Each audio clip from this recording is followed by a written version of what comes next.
अरे आज तो मैं लेट सो के उठी थी और इनका टिफिन बनाना भूल गई। इतने में तो इन्होंने पूरे घर में हंगामा मचा के रख दिया कि मैं लेट हो गया। अरे ये तो कंचन है ना? हाँ है तो कंचन ही, पर काफी दिनों बाद नजर आई। ऐसे कहाँ चली गई थी? अरे तुम्हें पता नहीं, इनकी पूरी फैमिली तो माता वैष्णो देवी के दर्शन के लिए गई हुई थी। अच्छा, नमस्ते। नमस्ते जी, नमस्ते। आओ कंचन बैठो। और सुनाओ, कैसी हो, क्या हालचाल है? अच्छी हूँ, कृपा है माता रानी की। और मैं तो ये कहूँगी, ऐसी मेहर माता रानी सब पर करे। अच्छा, ऐसा क्या कर दिया आपकी माता रानी ने? और आप माता की ही इतनी पूजा क्यों करते हो?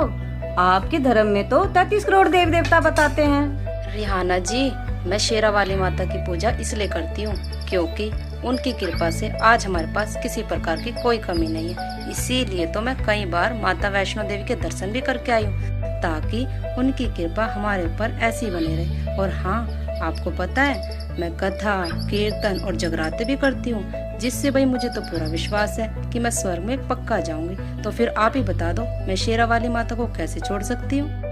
सुनो बहन, हम तो काली माता की पूजा करते हैं और बलि देते हैं और सिर्फ उन्हीं की आरती करते हैं, जिससे मेरी माता मुझे मन चाहा फल देती है। और सच मानो, मेरी किस्मत तो जैसे सोई पड़ी थी, जो माँ काली ने ही आके जगाई। मैं तो यही कहूँगी बहन कि ऐसी देवी और कोई नहीं। लेकिन बहन, आप तो बकरे की गर्दन एकदम झटके से काट देते हो, जिससे उसकी रूह दोजक, जिसे आप नर्क कहते हो, वहाँ चली जाती है और उसे खाने वाले को भी पाप लगता है। हम भी तो बकरीद मनाते हैं, लेकिन पहले कुरान शरीफ का पढ़ते हैं, फिर बकरे को हलाल करते हैं, जिससे हमें कोई पाप भी नहीं लगता। बकरे की रूह भी जन्नत में जाती है। अरे दीदी, आप आपस में बेमतलब में क्यों खींचातानी कर रही हो? क्या आपको पता है कि स्वर्गलोक में जाने के बाद अपने पुण्य को खत्म करके वापस इसी मृत्यु लोक में आकर कुत्ते, गधे, बिल्ली आदि 84 लाख योनियां धारण करनी पड़ती हैं। और हाँ, बुरा मत मानना, आप तो अनजान गुरुओं के फंसी पड़ी हो, क्योंकि ना तो वो काली माई बकरे मांगती है और ना ही वो अल्लाह बकरे खाता है। ये तो केवल मनमुखी साधना है। आपको तो पता ही है रिहाना दीदी, ना तो हजरत मोहम्मद जी ने कभी मांस खाया और ना उस समय पर हुए उनके 1,80,000 शिष्यों ने कभी मांस को छुआ। वो तो केवल रोजा रखते थे, बंग तथा नमाज किया करते थे। उन्होंने कभी भी बकरे, मुर्गे आदि पर कर्द नहीं चलाया। और हाँ किरण दीदी, यदि आपकी भक्ति साधना ठीक है, तो क्या किसी वेद शास्त्र में इस बात का प्रमाण है कि काली माता पर बकरे चढ़ाओ? नहीं ना, तो फिर क्यों आप अपने ही सदग्रंथों के विपरीत साधना किया करती हो? ऐसा करने वालों के लिए गीता जी के अध्याय 16 के श्लोक 23 और 24 में कहा गया है कि जो साधक शास्त्र विधि को त्याग कर मनमाना आचरण करते हैं, उनको ना तो सुख मिलता, ना ही कोई सिद्धि प्राप्त होती और ना ही मोक्ष मिलता। मतलब कि इनसे आपको कोई भी लाभ नहीं मिलेगा। अरे सुनीता बहन, आप तो बहुत बात बनाते हो और अपने ही गुरु ज्ञान को उत्तम सिद्ध करने में लग रहे हो। अरे नहीं नहीं दीदी, ऐसी कोई बात नहीं है। जो सच्चाई है मैं तो वही कह रही हूँ। अच्छा, तो मैं एकादशी का व्रत करती हूँ, राम और कृष्ण का नाम जाप करती हूँ, जिन्होंने रावण और कंस जैसों को मार गिराया, तो क्यों ना आप भी उन्हीं का गुणगान किया करो। बुरा मत मानना, आप जी को शायद पता नहीं कि श्री कृष्ण और श्री राम जी तो द्वापर और त्रेता युग में आए थे। यदि उनके नाम जाप करने से मोक्ष प्राप्त होता, तो उससे पहले जो सतयुग आया था, उसमें भला किसका नाम जाप किया करते थे? क्योंकि उस समय तो श्री कृष्ण और श्री राम जी भी नहीं थे। हाँ बहन, ये तो आपने बिल्कुल ठीक कहा। ऐसा तो हमने कभी सोचा ही नहीं था। हाँ दीदी, तभी तो मैं आपको कहती हूँ कि शिव जी जिसका ध्यान लगाते हैं, उसकी पूजा किया करो। ब्रह्मा, विष्णु, महेश और माता प्रकृति, इन चारों से ऊपर ज्योति निरंजन है, जिसे हम काल भी कहते हैं। आप सब इन्हीं की भक्ति साधना में लगे पड़े हो, जिसके कारण आप जन्म मरण के चक्र में ही फंसे रहेंगे और पार भी नहीं हो सकते। अच्छा, तो सुनीता दीदी, फिर आप ही बताओ, हम किसकी भक्ति करें? क्या इनसे ऊपर भी कोई भगवान है? हाँ दीदी, इन पांचों से ऊपर भी एक भगवान है जो सही मायने में पूर्ण परमात्मा है। जैसा कि हम सभी को बोलते हैं, सबका मालिक एक है, तो वो यही परमात्मा है जिनका नाम कबीर है। कबीर? हाँ कबीर। और ये सिर्फ मैं ही नहीं कह रही, सभी धर्मों के धर्म ग्रंथ भी यही प्रमाणित करते हैं।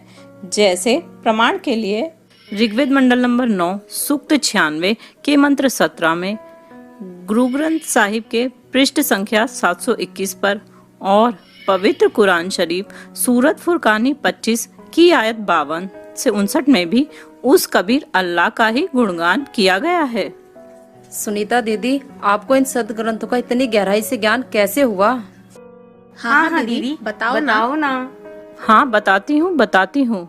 मैं भी पहले इन्हीं देवी देवताओं की पूजा किया करती थी। सभी तीर्थों पर मैं और मेरे पति साथ जाते थे, सभी व्रत भी किया करती थी। लेकिन इतना करते करते भी मेरे घर में सुख शांति नाम की कोई चीज नहीं थी, जिसके कारण मैं अनेक धर्म गुरुओं के पास भी गई, मगर उनसे भी कोई लाभ न होता। तो वो यही कहते थे कि ये तो आपके प्रारब्ध के कर्म हैं जो आपको भोगने ही पड़ेंगे। उसके बाद तो आपको पता ही है, मेरे पति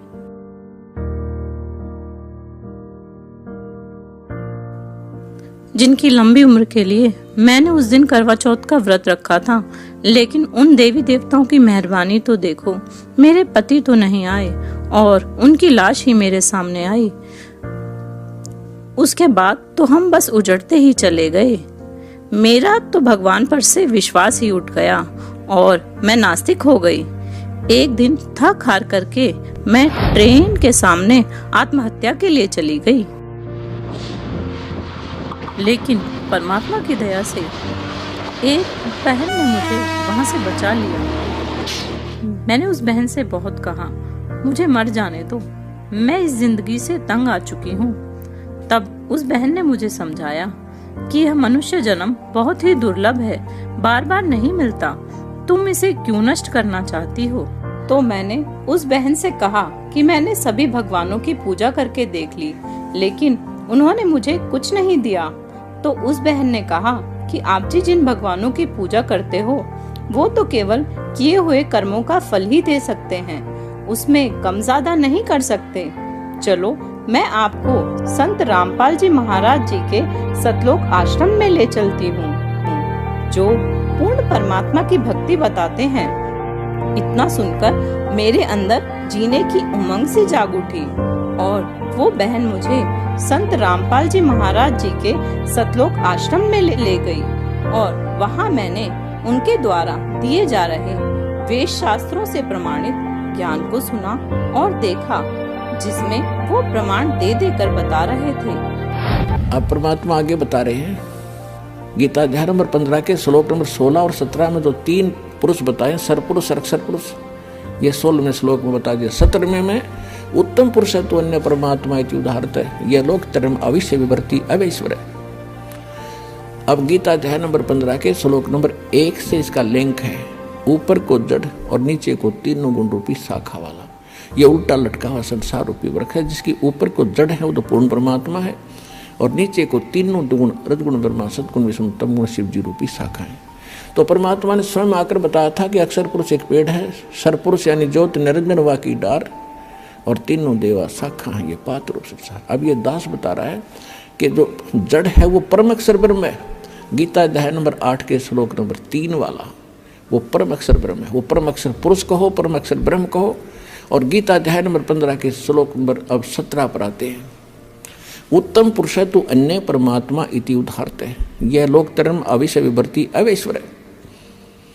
उत्तम पुरुष, पुरुषोत्तम यानी श्रेष्ठ भगवान, जिसको परमात्मा कह सकते हैं, कहा जाता है, जो वास्तव में अविनाशी है, जो सबका धारण पोषण करता है, सबके तीनों लोकों में प्रवेश करके सबका धारण पोषण करता है, वो अविनाशी परमात्मा है।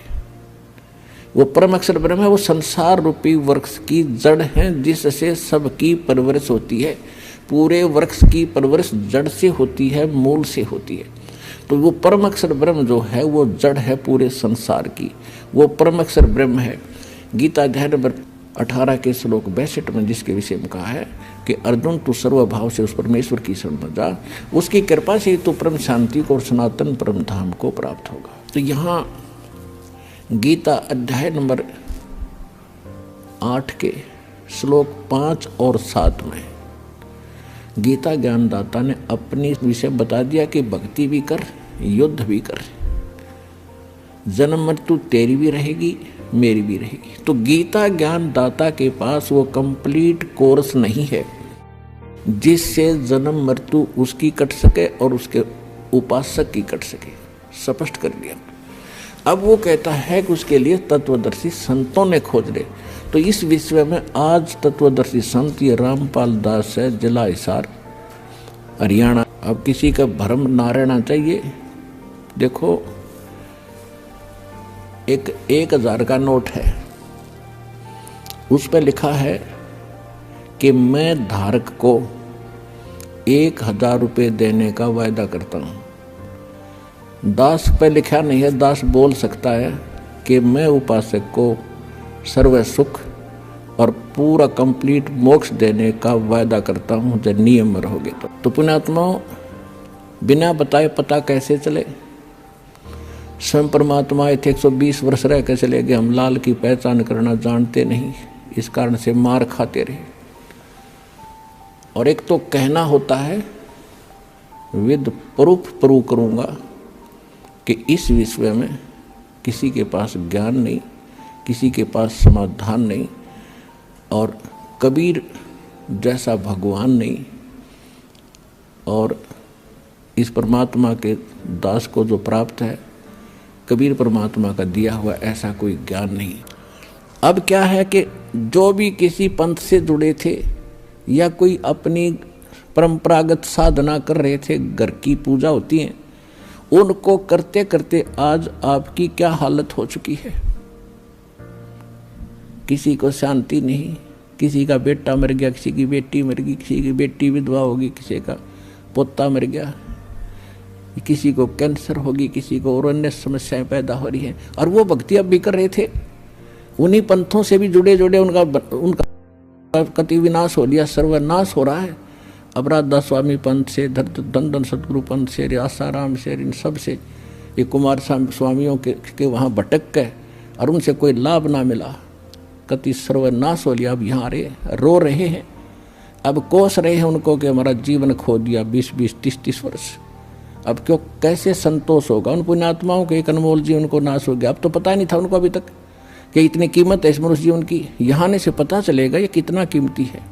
और अब यहाँ आते हैं और कोई कहता जी मैंने 20 वर्ष हो गया राधा स्वामी में था, इतने दुख गिनवाता है, मुझे भी रोना आने को हो जाता है।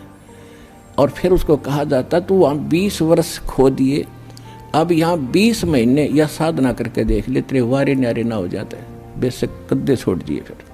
और पुण्यात्मा वो तत्वदर्शी संत और वो पद्धति जो भगवान को पाने की और सत्ताई स्थान मिलने की, जन्म मृत्यु का रोग काटने की इस दास के पास है।